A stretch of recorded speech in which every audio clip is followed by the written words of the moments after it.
Izložba Mladi i inovacije po treći put je u Matuljima okupila mlade talente iz cijele Hrvatske, istaknuvši inovativne projekte iz različitih područja. Ova manifestacija postala je ključna platforma za promociju mladih inovatora, a Matulji su se kao domaćin još jednom dokazali kao općina koja aktivno podržava obrazovanje, poduzetništvo i razvoj zajednice. Dragi gledatelji, lijepi pozdrav. Ja sam Iva Pavletić-Crnić, a vi gledate novu epizodu televizije Matulji. Izložba Mladi i inovacije ponovno je okupila najkreativnije mlade umove iz 10 hrvatskih županija, koji su svoje inovacije uspješno predstavili u školskoj sportskoj dvorani. Gospodine Mihić, recite nam nešto više. O kakvoj se zapravo izložbi radi? Koncept izložbe je jedinstven u Republici Hrvatskoj.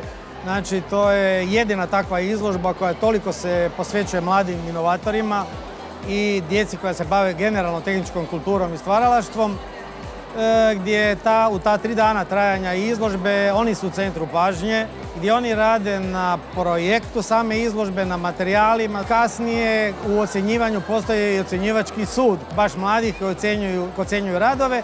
Interesantno je da njihovi rezultati vrlo se podudaraju sa ocjenjivačkim sudom seniora. Koji je cilj ove izložbe? Prvo je mladima dati dužnu pažnju, jer napraviti jedno novo kreativno tehničko rješenje od same ideje pa do njegove realizacije, testiranja i stavljanja u funkciju je dugačak proces koji većina posjetitelja ne vidi. Vidi nešto gotovo koje da je nastalo samo od sebe, nije. Jel?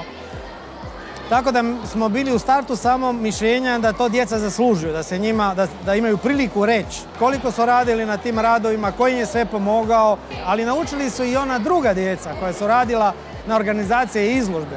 A mi kažemo, sutra kad bude to dijete poduzetnik, nikomu neće moći reći, ne znam, da izložbeni plakat košta puno, jer oni znaju kako se radi, koliko su vremena utrošili, koji podaci idu na plakat. Naučili su koliko smiju vremena oduzeti posjetitelju, da ne smiju predugo pričati.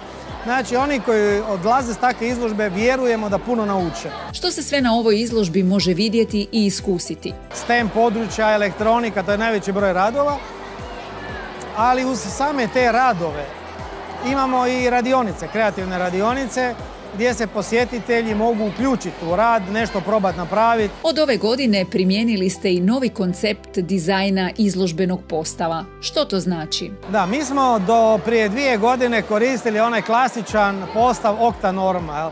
Znači zidovi, zidne stijene, vitrine, podesti.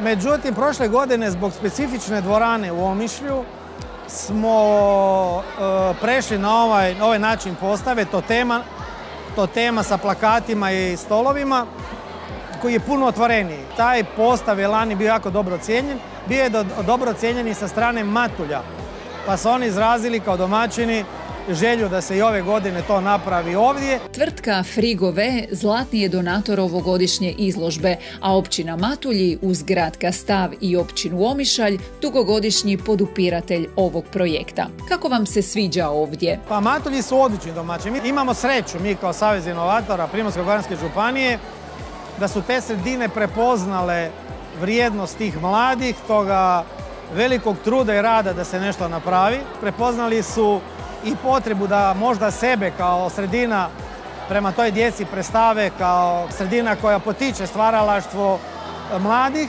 Domaćini su uvijek korektni, koliko mogu nam pomognu i za sve što nam pomognu hvala. Ova manifestacija ponovno je dokazala kako izvrsno spaja kreativnost, znanje i tehničku inovativnost mladih, čineći je ključnom platformom za razvoj novih generacija. Time ne samo da potiče njihov osobni napredak, već i promiče općinu Matulji kao važan centar inovacija i napretka.